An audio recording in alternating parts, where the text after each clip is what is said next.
Bienvenue. On a tous cette image en tête, là. On entre dans un resto, il y a l'ambiance, les odeurs qui sortent de la cuisine, on s'assoit, on commande, et hop, le plat arrive, presque comme par magie. Mais cette magie, c'est en fait une mécanique de précision assez incroyable.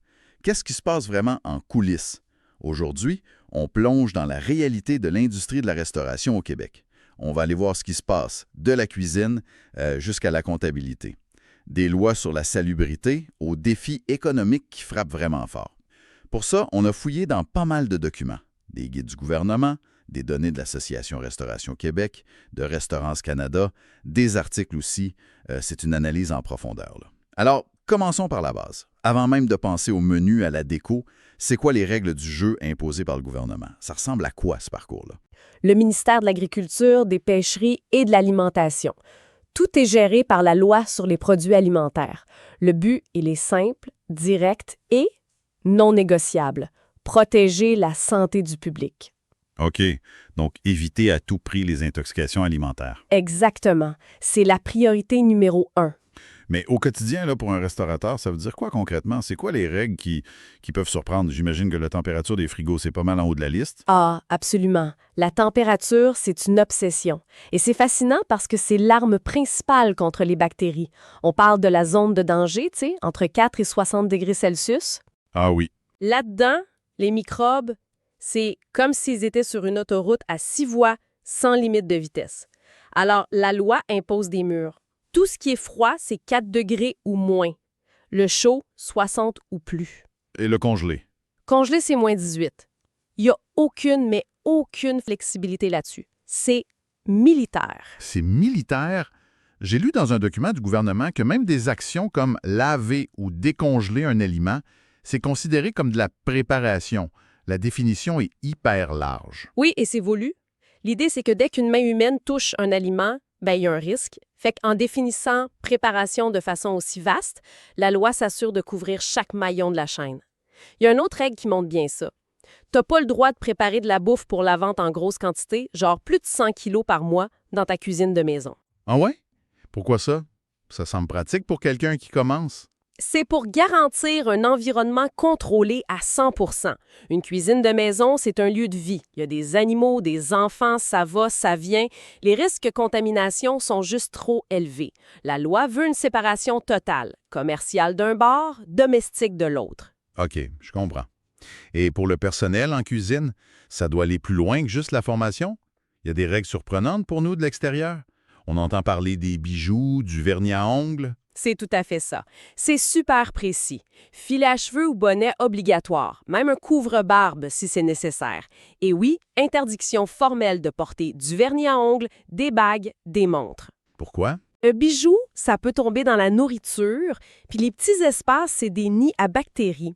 Un détail plus récent aussi, les gants latex sont maintenant interdits à cause des allergies. Mais le plus important, c'est la traçabilité. La traçabilité, explique-moi ça. Chaque resto doit savoir à tout moment d'où vient chaque aliment.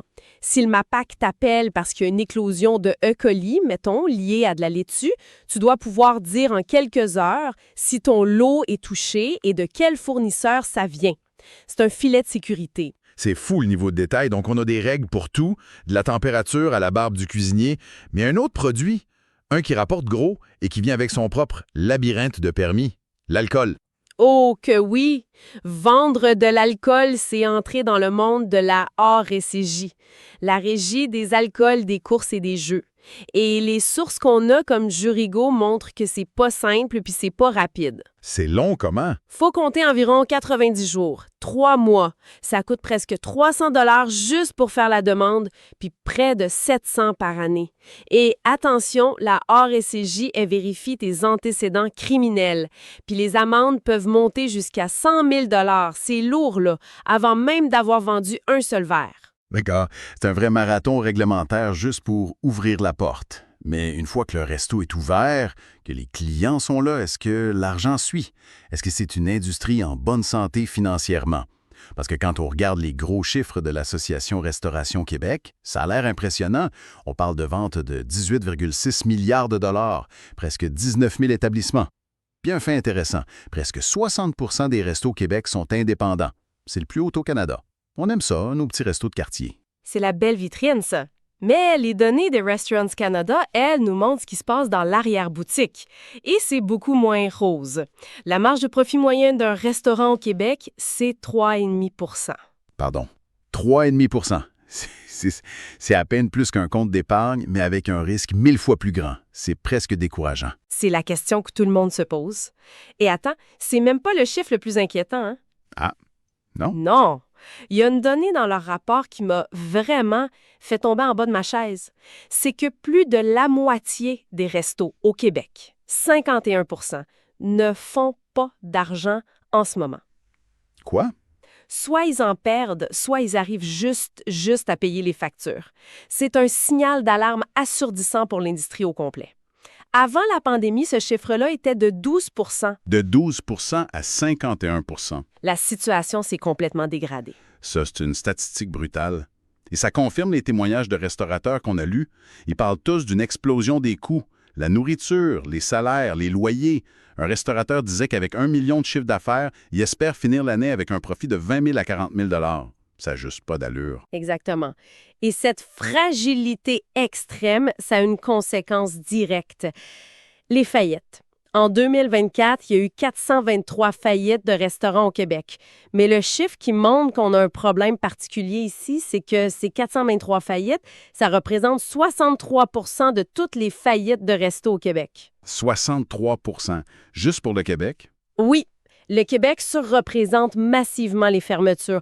Le taux de survie d'un resto après 4 ans est bien plus faible ici que dans d'autres secteurs. C'est une industrie à très, très haut risque. Donc, si je résume, les règles sont hyper strictes, l'argent est extrêmement difficile à faire, ça doit mettre une pression inhumaine sur les gens qui travaillent là-dedans. Et on arrive au cœur du problème d'aujourd'hui. Le facteur humain est en crise. Selon Martin Vizina de l'ARQ, l'enjeu numéro 1, celui qui empêche les restaurateurs de dormir, c'est la pénurie de main-d'œuvre. Restaurants Canada estime qu'il manque près de 100 000 personnes pour combler les postes dans le secteur, à l'échelle du pays. C'est un vide immense. Mais où est passé tout ce monde? Pourquoi c'est si dur de recruter? Bien, il y a plusieurs choses. D'abord, la compétition a changé. Un jeune aujourd'hui a beaucoup plus de choix. En région, par exemple, des usines offrent de bons salaires, des postes d'été. Ça compétitionne directement avec les restos. Ensuite, il y a une dépendance de plus en plus forte envers les travailleurs étrangers temporaires, surtout hors de Montréal. L'industrie est sur les nerfs face à un possible durcissement des règles d'immigration. Pour certains, c'est une question de survie, là. On parle beaucoup du personnel, mais il y a un autre facteur humain. Du côté des clients, cette fois. Le phénomène des no-shows. Ces gens qui réservent et qui ne viennent tout simplement pas. C'est un problème qui s'est aggravé de façon dramatique depuis la pandémie. Et ce qui est capoté, c'est le coût.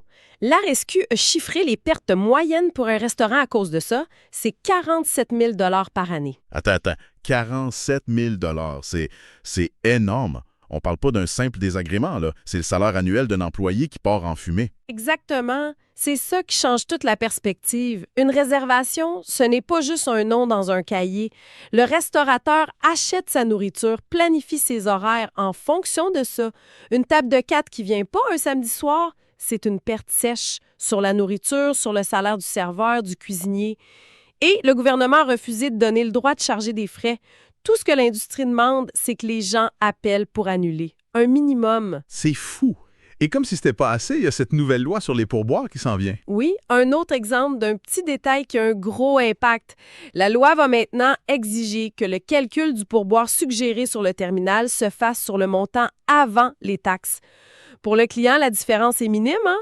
Quelques cents? On s'en rendra même pas compte. Probablement pas. Mais pour un serveur ou une serveuse, l'accumulation de ces petites différences sur des centaines de factures, ça peut représenter une baisse de revenus à la fin de l'année.